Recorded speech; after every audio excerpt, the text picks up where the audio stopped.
अस्सलाम वालेकुम first year physics online class में आप सबको खुश आमदीद। आज हम देखेंगे moment of inertia. Moment of inertia को डिफ़ाइन करने से पहले हम देखते हैं एक सेटअप। उसमें आपके पास क्या है, एक रॉड आपने लिया है जो कि बिल्कुल मैस लेस है, जिसका एक पॉइंट जो है वो आपने फिक्स कर दिया है एट पॉइंट ओ, और दूसरे जो इसका एंड है उसके साथ एक आपने बॉडी अटैच कर दी है जिसका मैस आपके पास m है। ये आपके पास एक्सिस है। अब आप क्या करेंगे, आप m के ऊपर फोर्स अप्लाई करेंगे और इस फोर्स के अप्लाई करने से इस बॉडी में एक्सेलरेशन पैदा होगा, जिसकी वजह से आपकी बॉडी मूव करेगी और ये अलोंग अ सर्कल जो है वो मूव करेगी इस तरह से। अब जो डिस्टेंस है आपके पास या फिर लेंथ ऑफ रॉड है वो आपके पास r है, या O से लेके यहाँ तक जो आपका डिस्टेंस है that is equal to r। यहाँ पे आप फोर्स अप्लाई करेंगे। This force is perpendicular to the axis of rotation, या फिर आप to the length of the rod. अब ये रॉड जो एंगल बनाएगा इसके साथ this is equal to theta. अब देखा ये गया कि जब आप फोर्स लगाते हैं तो फोर्स की वजह से इस बॉडी में क्या होगा, एक्सेलरेशन पैदा होगा और आपकी बॉडी जो है वो इस सर्कल के ऊपर मूव करना शुरू कर देगी और वो एक्सेलरेशन इज इक्वल टू होगा ए के। अब according to Newton's second law F is equal to होता है एम ए। इसको आप इक्वेशन नंबर 1 कहते हैं। अब ये जो फोर्स होगी ये रोटेट करेगी मैस m को अबाउट द ओरिजिन या फिर अबाउट द सेंटर O। अब आप क्या करें, आपको पता है एक्सेलरेशन जो यहाँ पे टेंजेंशियल एक्सेलरेशन पैदा हो रहा है that is equal to acceleration, linear acceleration और एंगुलर एक्सेलरेशन में जो रिलेशनशिप है जो हमने पिछले लेक्चर में भी देखा, a is equal to R alpha. अब क्या करें, इसको इक्वेशन नंबर 2 कह दें, ये वाली वैल्यू इसमें पुट कर दें तो f इज इक्वल टू आपके पास हो जाएगा m इंटू आर एल्फा। इसको इक्वेशन नंबर 3 कह दें।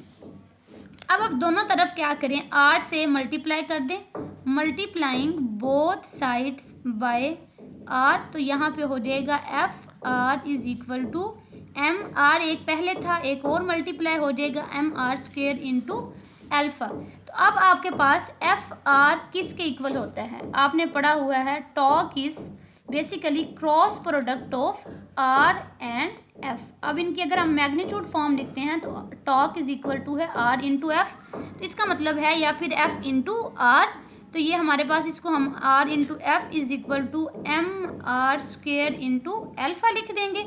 अब ये आर एफ हमारे पास इक्वल है टॉर्क के, तो टॉर्क इज इक्वल टू हो जाएगा एम आर स्क्वेयर एल्फा। अब यहाँ पे ये जो क्वांटिटी है एम आर स्क्वेयर यानी कि product of mass of the body and perpendicular distance square of perpendicular distance, इसको हम एक, ये हमारे पास एक नई टर्मिनोलॉजी है, एक नया जो कॉन्सेप्ट है, इसको हम नाम देंगे मोमेंट ऑफ इनर्शिया। तो अब इस तरह से इसको हम डिनोट करते हैं I के साथ, तो I इज इक्वल टू है m इंटू आर स्क्वेयर। अब इसकी अगर आप डेफिनेशन देखें तो the product of mass of the particle, यानी कि वो पार्टिकल जो आपने इसके साथ अटैच किया था उसका mass, product of mass of the particle and square of its perpendicular distance from axis of rotation is called moment of inertia. Moment of inertia is equal to product of mass of the body and square of perpendicular distance from its axis of rotation is called moment of inertia। अब आपको इसमें अगर हम put करते हैं तो torque किसके equal होगा, this is equal to I into alpha. तो अब यहाँ से हम टॉर्क को भी डिफाइन कर सकते हैं। तो टॉर्क हमारे पास प्रोडक्ट होता है किस किस का, मोमेंट ऑफ इनर्शिया का एंड एंगुलर एक्सेलरेशन का। तो torque is equal to product of moment of inertia and angular acceleration. इसको फिर से देख लेते हैं कि हमारे पास एक बॉडी है, आपने क्या लिया, एक सिंपल रॉड लिया जो कि वेटलेस है, जिसका मास नेग्लिजिबल है, इसका एक एंड आप क्या करें, फिक्स कर दें और दूसरे एंड के साथ एक बॉडी अटैच कर दें जिसका मास आपके पास m होगा। अब आप क्या करें, अब आप यहाँ पे इसके ऊपर फोर्स अप्लाई करते हैं। जैसे ही फोर्स अप्लाई करेंगे तो उसके अप्लाई करने से आपकी जो बॉडी है मास m वो मूव करना शुरू हो जाएगी अबाउट दिस पॉइंट O। जो परपेंडिकुलर डिस्टेंस है इस O से m तक उसको हम डिनोट करते हैं r के साथ। अब यहाँ से क्या होगा कि बॉडी मूव करना शुरू कर देगी इस सर्कल के ऊपर विद एक्सेलरेशन a। अब जो हम फोर्स F अप्लाई करेंगे, this is equal to F is equal to ma according to Newton's second law. अब आपको पता है linear acceleration is equal to होता है r इंटू एंगुलर एक्सेलरेशन। तो हम क्या करते हैं, इसको पुट कर लेते हैं इक्वेशन नंबर 1 में। a की जगह पे हम लिख देंगे r इंटू अल्फा, तो ये हो जाएगा F is equal to m as it is आ गया, और a की जगह पे आपने लिख दिया r अल्फा, तो ये हो जाएगा F is equal to m r alpha. अब आप दोनों तरफ क्या करें, r से मल्टीप्लाई करते हैं। r से इस साइड भी हमने मल्टीप्लाई किया और r से हमने इस साइड भी, यहाँ पे हो जाएगा m r स्क्वायर अल्फा और यहाँ पे हो जाएगा r f। आपको पता है product of moment arm and force is called torque, तो इसकी जगह पे हम टॉर्क लिख देंगे एम आर स्क्वायर अल्फा। अब यहाँ पे जो एम आर स्क्वायर है ये एक नई क्वांटिटी है जिसको हम कहते हैं मोमेंट ऑफ इनर्शिया। तो moment of inertia is equal to है एम इंटू आर स्क्वायर। अब इसकी हम डेफिनेशन करते हैं। तो moment of inertia is product of mass of the body and square of the perpendicular distance from the axis of rotation is called moment of inertia। अब ये depend किस किस पे कर रहा है। Number 1 it is depending upon mass. अगर mass ज़्यादा कर दें तो आपके पास मोमेंट ऑफ इनर्शिया भी इंक्रीज कर देगा। इसी तरह से दूसरा है परपेंडिकुलर डिस्टेंस। अगर परपेंडिकुलर डिस्टेंस आप ज़्यादा करते हैं तो मोमेंट ऑफ इनर्शिया जो है वो भी ज़्यादा हो जाएगा। अब आपने करना क्या है, आपने एक MCQ सॉल्व करना है कि अगर आपका r is equal to 2r हो जाए और मैस ऑफ द बॉडी जो है वो हाफ हो जाए यानी कि m/2 हो जाए, तो I की वैल्यू आपने फाइंड आउट करनी है कि कितनी आती है। ये फाइंड आउट करके आपने कमेंट सेक्शन में इसका आंसर बताना है। तो अब ये डिपेंड कर रहा है नंबर 1 आपका मैस पे और नंबर 2 जो है वो perpendicular distance from axis of rotation, इस पे डिपेंड कर रहा है। अब नेक्स्ट हमारे पास इसका यूनिट क्या होगा। आपको पता है मैस का यूनिट क्या होता है, किलोग्राम, और डिस्टेंस का यूनिट होता है मीटर। तो ये स्क्वायर है तो ये हो जाएगा किलोग्राम मीटर स्क्वायर। तो इसका यूनिट आपके पास आ जाएगा मीटर स्क्वायर। तो अब इस तरह से आपके पास रिलेशनशिप आ जाता है टॉर्क का। Torque is equal to I into alpha. अब अगर आप न्यूटन्स सेकेंड लॉ देखें तो F is equal to m into alpha, m into acceleration. अब यहाँ पे देखें, आप इन दोनों इक्वेशंस को कंपेयर करें तो इसमें देखें यहाँ पे एंगुलर एक्सेलरेशन है, यहाँ पे लीनियर एक्सेलरेशन है, इधर टॉर्क है, इधर फोर्स है, यहाँ पे मोमेंट ऑफ इनर्शिया है और यहाँ पे मैस है। तो अब यहाँ पे हम इनमें एक एनालॉजी ड्रॉ करने की कोशिश करते हैं। इसका मतलब this is the relationship for linear motion. Linear motion में जो रोल फोर्स का होता है, एंगुलर मोशन में वही रोल आपके पास टॉर्क का होता है। इसी तरह से लीनियर मोशन में जो रोल लीनियर एक्सेलरेशन का होगा, एंगुलर मोशन में वही रोल एंगुलर एक्सेलरेशन का होगा। इसी तरह से फिर अगर इनको कंपेयर करें तो लीनियर मोशन में जो रोल मैस का होगा, एंगुलर मोशन में वही रोल मोमेंट ऑफ इनर्शिया का होगा। अब जितना ज़्यादा मोमेंट ऑफ इनर्शिया होगा टॉर्क उतना ही ज़्यादा होगा। इसी तरह से जितना ज़्यादा आपके पास मैस होगा फोर्स उतनी ही ज़्यादा आपको अप्लाई करने पड़ेगी।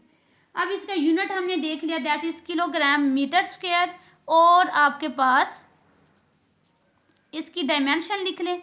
किलोग्राम चूँकि मैस है और मीटर स्क्वायर चूँकि डिस्टेंस है तो इसकी डायमेंशन हो जाएगी ml स्क्वायर। अब हमने नेक्स्ट फाइंड आउट करना है moment of inertia of a rigid body. सबसे पहले देख लेते हैं कि रिजिड बॉडी क्या होती है। रिजिड बॉडी आपके पास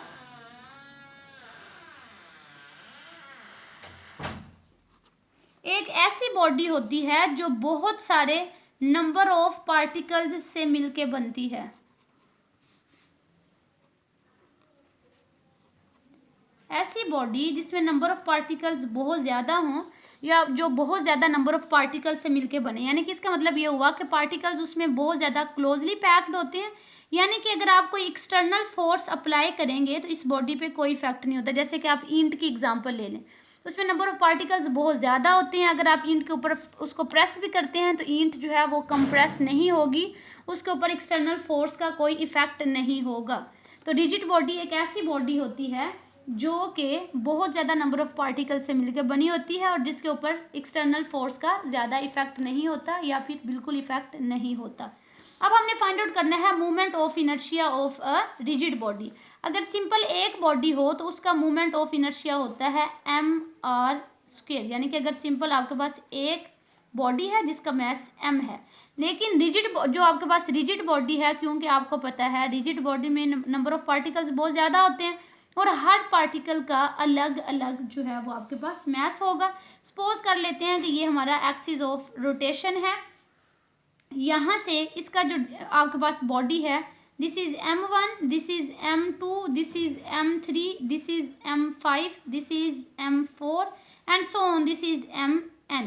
अब जो फर्स्ट बॉडी का डिस्टेंस होगा वो r1 होगा, जो सेकंड का होगा दैट इज r2, इसी तरह से जो थर्ड का होगा दैट इज r3, जो फोर का होगा दैट इज r4 और जो n का होगा that is equal to rn। अब आपको पता है अभी आपने टॉर्क का रिलेशनशिप फाइंड आउट किया है, तो टॉर्क इक्वल टू होता है हमारे पास mr² अल्फा। अब इसी तरह से हम फर्स्ट बॉडी के लिए टॉर्क लिखते हैं, तो फर्स्ट बॉडी के लिए टॉर्क होगा τ1 is equal to m1 r1² और α1। इसी तरह से सेकंड बॉडी के लिए m2 r2² और α2। इसी तरह से थर्ड बॉडी के लिए m3 r3² और α3। इसी तरह से सो ऑन nth बॉडी के लिए लिखेंगे तो mn rn² और αn। अब आप टोटल टॉर्क फाइंड आउट कर लें, तो टोटल टॉर्क या फिर टॉर्क ऑफ रिजिड बॉडी जो होगा वो इक्वल होगा τ1 plus τ2 plus τ3 so on τn। अब हमारे पास आ जाएगा τ1 की जगह पे उसकी वैल्यू पुट करें तो दिस इज m1 r1² α1, इसी तरह से plus m2 r2² α2 plus m3 r3² α3 and so on mn rn² αn। अब ये देखें, ये जो रिजिड बॉडी है, अब जितने भी इसके अंदर जिस एंगुलर एक्सेलरेशन से ये बॉडी रोटेट करेगी उसी एंगुलर एक्सेलरेशन से इसके अंदर मौजूद हर पार्टिकल रोटेट करेगा। तो इस तरह से जो एक्सेलरेशन फर्स्ट बॉडी का होगा वही एक्सेलरेशन सेकंड का होगा, वही थर्ड का होगा, वही फोर्थ का एंड सो ऑन। तो इस तरह से हम कह सकते हैं कि α1 इज इक्वल टू होगा α2 is equal to α3 and so on is equal to αn, और इन सब को हम अल्फा कह देते हैं। तो हमारे पास आ जाएगा m1 r1² alpha plus m2 r2² alpha plus m3 r3² alpha so on mn rn² alpha. अब अल्फा आप कॉमन ले सकते हैं, उसको आप कॉमन ले लें तो ये हो जाएगा m1 r1² plus m2 r2² plus m3 r3² so on mn rn², और आपके पास अल्फा कॉमन आ गया।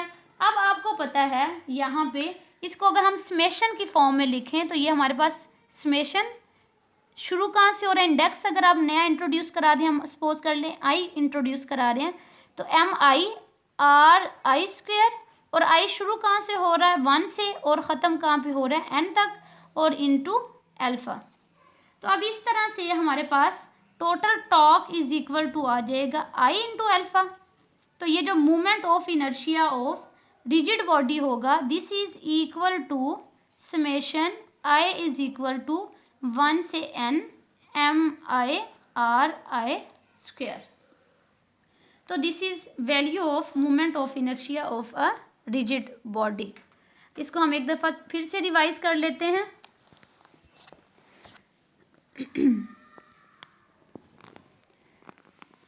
अब आपके पास moment of inertia of a body equal to होता है mr²। इससे पहले हमने टॉर्क का रिलेशनशिप फाइंड आउट किया। Torque is equal to mr² into angular acceleration यानी कि अल्फ़ा। तो अब आपके पास रिजिड बॉडी एक ऐसी बॉडी होती है जिसमें बहुत सारे नंबर ऑफ पार्टिकल्स होते हैं, यानी कि हर एक का मास जो होगा वो अलग अलग होगा। अब आप क्या करें, हर एक का डिस्टेंस जो परपेंडिकुलर डिस्टेंस होगा from axis of rotation, first का r1, दूसरे का r2, तीसरे का यहाँ पे r3 हो जाएगा, चौथे का आपके पास एंगुलर जो परपेंडिकुलर डिस्टेंस होगा वो r4 हो जाएगा, उसी तरह से पाँचवें का आपके पास r5 हो जाएगा और सो ऑन nth का आपके पास rn हो जाएगा। अब पहले के लिए हम फाइंड आउट करते हैं τ1, तो τ1 हो जाएगा m1 r1² α1। इसी तरह से सेकंड के लिए m2 r2² α2 and so on nth के लिए mn rn² और αn। आप इन सब को कैपिटल N कह दें। अब इस तरह से हमें टोटल टॉर्क फाइंड आउट करना है, तो वो इक्वल होगा sum of all the torques of the bodies present in the rigid body, तो इक्वल टू हो जाएगा τ1 plus τ2 plus τ3 and so on τn। अब आप इनकी वैल्यूज पुट कर लें। तो अब आपको पता है जिस एंगुलर एक्सेलरेशन से ये रिजिड बॉडी मूव करेगी, उसी एंगुलर एक्सेलरेशन से इसके अंदर मौजूद तमाम बॉडीज जो हैं वो मूव करेंगी। तो यानी कि α1 is equal to α2 is equal to α3 is equal to so on αn, और उन सब को हम अल्फ़ा का नाम दे देते हैं। यहाँ से आप क्या करेंगे, पुट कर दें, α1 की जगह पे भी अल्फ़ा पुट किया, α2 की जगह पे भी, α3 की जगह पे भी, α4 सो ऑन αn की जगह पे भी हमने क्या पुट किया, अल्फ़ा। अब अल्फ़ा आप कॉमन ले लें तो ये m1 r1² plus m2 r2² so on, आपके पास ये आ गया। अब आपने क्या किया कि इन पे समेशन अप्लाई कर लें। तो समेशन शुरू यहाँ पे एक नया इंडेक्स हमने इंट्रोड्यूस कराया और उसमें i इज इक्वल टू है 1 से शुरू हो रहा है और जहाँ पे एंड हो रहा है वो आप अब उसके ऊपर लिखेंगे mi into ri² into alpha. तो ये सारा हमारे पास मोमेंट ऑफ इनर्शिया के इक्वल होता है। इसको आप लिखेंगे तो इसका मतलब है moment of inertia of rigid body is equal to mi ri² into summation i is equal to 1 से n।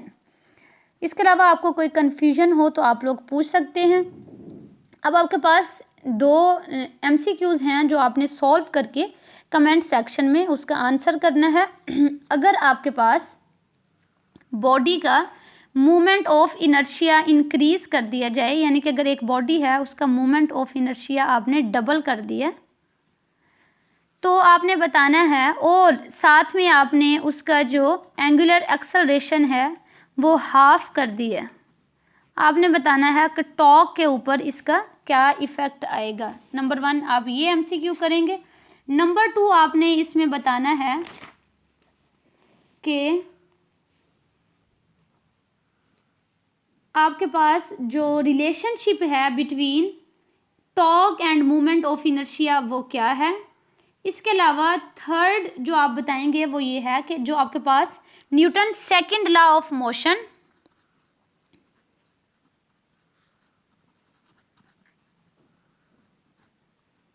इन एंगुलर मोशन क्या है। जैसे in linear motion F is equal to ma है, तो in angular motion Newton's second law of motion जो है वो क्या होगा। तो ये 3 MCQs हैं, आप इनका आंसर करेंगे तो आपकी जो अटेंडेंस है वो मार्क होगी।